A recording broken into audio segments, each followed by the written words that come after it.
Hello everyone, अस्सलाम वालेकुम। मैं नेम आदिल हुसैन खोसो और आज हमारा ये जो टॉपिक है इसके अंदर हम थोड़ा वेरिएबल्स को पढ़ेंगे और उसको थोड़ा प्रैक्टिकल भी करेंगे, उसको थोड़ा डिफाइन भी करेंगे। तो चलते हैं हम अपने डेव सी प्लस प्लस की तरफ। उसके बाद इससे पहले हम चलते हैं अपने थोड़ा वेरिएबल्स की तरफ, डॉक्यूमेंट फॉर्म की तरफ। तो सबसे पहले वेरिएबल्स होता क्या है और वेरिएबल्स को डिक्लेयर किस तरीके से किया जाता है। तो आज का हमारा जो मेन टॉपिक है वो ये है, वेरिएबल्स क्या होते हैं। वेरिएबल्स एक कंटेनर होते हैं, लाइक का कंटेनर। एक सेकेंड, इसको थोड़ा मैं इसकी थिकनेस सही है, ठीक है। वेरिएबल्स क्या होते हैं? वेरिएबल्स कंटेनर होते हैं। कंटेनर मतलब कि एक मेरे पास गिलास है, अगर मेरे पास गिलास है तो गिलास के अंदर पानी आ सकता है, जूस आ सकता है। जो पानी मेरे गिलास के अंदर आया है, जो जूस मैंने गिलास के अंदर जो डाला है वो स्टोर हो गया, वो क्या है? डेटा है। उसको क्या बोलते हैं? डेटा बोलते हैं, ठीक है। तो अब वेरिएबल्स क्या है? कंटेनर हो गए। अब वेरिएबल्स के 5 कंटेनर आते हैं, टोटल 5 टाइप्स आते हैं वेरिएबल्स। 5 वेरिएबल्स के 5 कंटेनर हैं, ठीक है। और वो मुख्तलिफ 5 कंटेनर अपने अंदर डेटा स्टोर करते हैं। तो सबसे पहले जो हमारा आता है वो है इंटीजर, ठीक है। इंटीजर कौन सा डेटा स्टोर करता है? मैंने यहाँ पे मेंशन किया हुआ है। इंटीजर जो हमारा डेटा स्टोर करता है वो 1 2 3 4 5 मतलब कि न्यूमेरिक डेटा स्टोर करता है। कौन सा डेटा स्टोर करता है? Numeric data. और यहाँ पे मैंने इन इंग्लिश लिखा हुआ है। इन इंग्लिश की मीनिंग ये है कि इस इंग्लिश के अंदर हम इसको क्या बोलते हैं? इंटीजर्स बोलते हैं, ठीक है। कौन सा डेटा स्टोर करता है? न्यूमेरिक। इन कोडिंग के अंदर जब हम कोड लिखते हैं तो वहाँ पर हम लिखते हैं इंट। क्या लिखते हैं? इंट लिखते हैं। यहाँ पे मैंने दिया हुआ है इंट। उसके बाद हम नीचे आते हैं, दूसरा हमारा जो टाइप है वो है कैरेक्टर्स। कैरेक्टर्स के अंदर मतलब कि ABCDEF अल्फ़ाबेट्स वगैरह। और इसको जो कोडिंग के अंदर हम लिखते हैं CHAR, ठीक है। कैरेक्टर्स के अंदर हम क्या लिखते हैं? CHAR। तो अब सबसे पहले जो हमारा ये इम्पोर्टेंस यही है कि यहाँ पे किस तरीके से मैं डेटा स्टोर करता हूँ। A B, ये रहा मेरा C। मतलब कि अगर मेरा नाम आदिल हुसैन है तो आदिल का A आएगा, उसके अलावा और कुछ भी नहीं आएगा। इसका साइज़ क्या है? कैरेक्टर का 1 है। तो कोडिंग के अंदर मैं CHAR लिखता हूँ, वैसे हम इसको कैरेक्टर्स बोलते हैं। उसके बाद हमारा होता है फ्लोट। फ्लोट का मतलब ये है कि ये न्यूमेरिक डेटा स्टोर करता है, मतलब कि इंटीजर और फ्लोट में और डबल में। ये रहा मेरा डबल। इन तीनों में ये फ़र्क है। इंटीजर क्या करता है? 1 2 3 4 डेटा स्टोर करता है, और फ्लोट क्या करता है? डेसिमल में जो भी हमारा डेटा होगा उसको स्टोर करता है, ठीक है। फिर डेसिमल वाला, डेसिमल मतलब कि 11.5 यहाँ पे मैंने लिखा हुआ है, ठीक है, 11.5। उसके बाद हमारा हो गया डबल भी हमारे पास ये क्या करता है? 11.50। ये क्या करता है? जो पॉइंट के बाद अगर ये 2 दफ़ा 11.55 2 दफ़ा 55 आ रहा है तो ये क्या करता है? 3 दफ़ा कर देगा, 4 कर देगा, 5 कर देगा। डबल मतलब कि फ्लोट का डबल है। अगर फ्लोट में 5, अगर डेसिमल के 5 डेसिमल के बाद अगर जो वैल्यूज़ 5 आ रही हैं उसको ये डबल क्या कर देगा? उसको इंक्रीज़ करता जाएगा। तो ये इंक्रीज़ करता है। जैसे कि हमारे मोबाइल के अंदर जो बैलेंस शो होता है माय दोंग ऐप में या जेल वर्ल्ड में, आप जहाँ वहाँ पे देखते हैं अपना बैलेंस, तो वो जो आपके पास बैलेंस शो होता है तो वो फ्लोट की शेप में होता है, डबल की फॉर्म में। आप अपने ATM कार्ड मशीन पे जाते हैं, वहाँ पे कार्ड लगाते हैं, अपना बैलेंस चेक करते हैं। वहाँ पे भी जो डेटा हमारे पास पॉइंट में डेसिमल में जो शो हो रहा होता है वो हमारा क्या, उसके पीछे कौन सी कोडिंग की हुई होती है? फ्लोट यूज़ होता है। कौन सा यूज़ हुआ होता है? फ्लोट या डबल। अगर बहुत सारे अगर पॉइंट के बाद वैल्यूज़ आ रहे हैं तो डबल है, अगर कुछ आ रहे हैं तो फ्लोट है। उसके बाद हमारा आता है बूलियन। बूलियन को थोड़ा अभी इग्नोर करें, ये हमारा बूल है, बूल को अभी थोड़ा इग्नोर करें, आगे जाके हम पढ़ेंगे, ठीक है। उसके बाद ये मैंने कुछ वेरिएबल्स को डिक्लेयर किस तरीके से किया जाता है, ठीक है। पहले आप थोड़ा इसको समझें, वेरिएबल्स को डिक्लेयर करना। तो सबसे पहले एक सेकेंड, वेरिएबल्स को सबसे पहले हम क्या करते हैं? वेरिएबल टाइप लिखते हैं।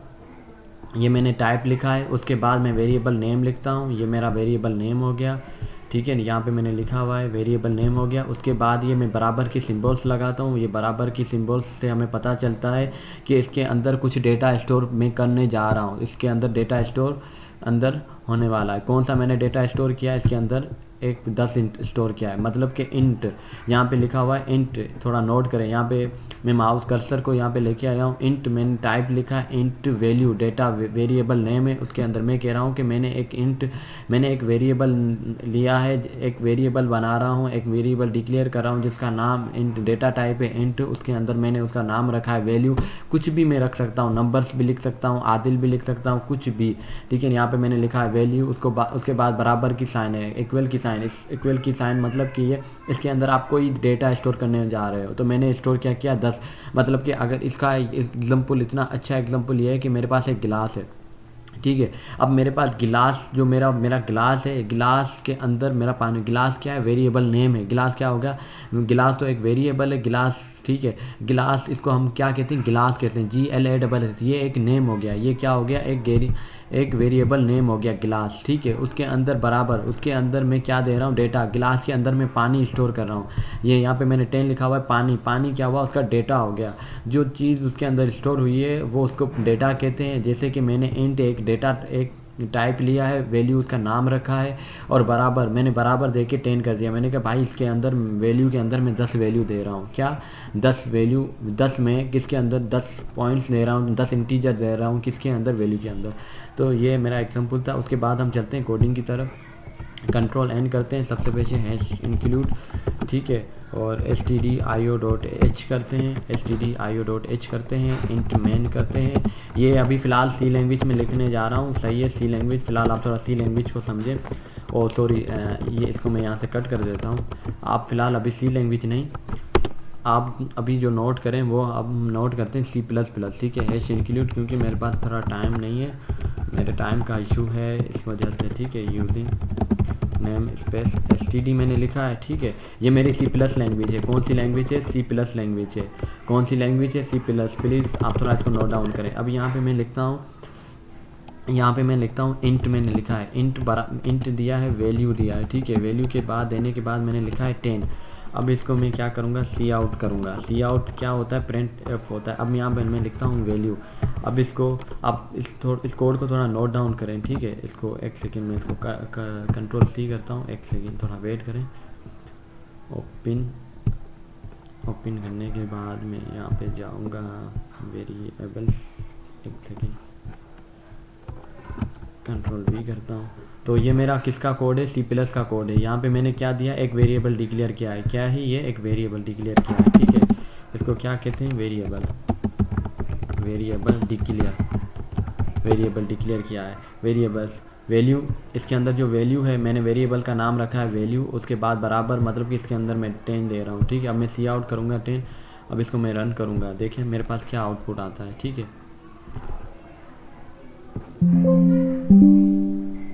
एक सेकेंड थोड़ा वेट करें। तो आप यहाँ पे नोट करें कि मेरे पास क्या आ रहा है, 10 आ रहा है। तो मेरे पास ये प्रिंट एफ हो गया। अगर यहाँ पे फॉर एग्जांपल मैं इसको 10 पॉइंट, इसके अलावा एक सेकेंड, यहाँ पे मैं लिखता हूँ फ्लोट, उसके बाद मैं यहाँ पे देता हूँ वैल्यू, उसके बाद 10.55 करता हूँ, और इसको यहाँ से मैं कट कर देता हूँ, इसको यहाँ से हटा देता हूँ। अब ये मैंने दूसरा टाइप लिखा है, कौन सा है ये, दूसरा टाइप है किसका, एक सेकेंड। अब इसको मैं रन करता हूँ, तो अभी मेरे पास क्या आ रहा है, 10.55 आ रहा है मेरे पास। अब इसके बाद मैं यहाँ पे लिखूँगा फ्लोट के बाद यहाँ पे मैं दे रहा हूँ डबल, सॉरी कंट्रोल Z करूँगा, डबल। उसके बाद यहाँ पे मैं लिखूँगा 5555, मतलब कि डेसिमल के बाद ज़्यादा जब आपको वैल्यू चाहिए होती है तो आपके पास ये शो होता है। तो आप ये थोड़ा नोट करें। ये मुझे कह रहा है कि मेरे जो लैपटॉप है ये यहाँ पे 7 8 नहीं आया, उसके बाद सब सारी वैल्यूज़ आ गई है, ठीक है। 6 भी नहीं आया है। तो वजह यह है कि ये हर किसी का एक अपना सिस्टम होता है। डिस्क्रीट मैथमेटिक्स के अंदर हम जाके आगे पढ़ेंगे, उसके अंदर पता चलेगा। ये एक ऑपरेटिंग सिस्टम होते हैं, उस पर बिट डिपेंड करते हैं, जो बिट्स वगैरह होते हैं। तो अभी थोड़ा आप इग्नोर करें, ठीक है। और उसके अलावा यहाँ पे मैं देता हूँ A, और यहाँ पे मैंने दिया है 4, ठीक है।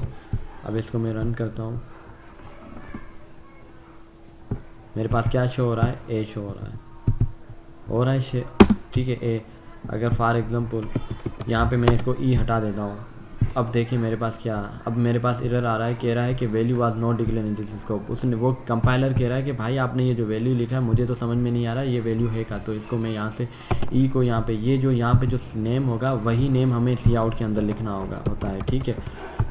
यही नेम जो ऊपर वाला नेम होता है, जो डिक्लेयर वेरिएबल नेम होता है, वही हमें सी आउट के अंदर वेरिएबल नेम लिखना पड़ता है। अब इसको मैं यहाँ से रन करता हूँ और चेक करता हूँ, तो मेरे पास क्या शो हो रहा है, ए शो हो रहा है, ठीक है। इंशाल्लाह आप नेक्स्ट वीडियोस में मिलेंगे, इसको थोड़ा मज़ीद डिफ़ाइन करेंगे। ओके, अल्लाह हाफिज़, थैंक यू फॉर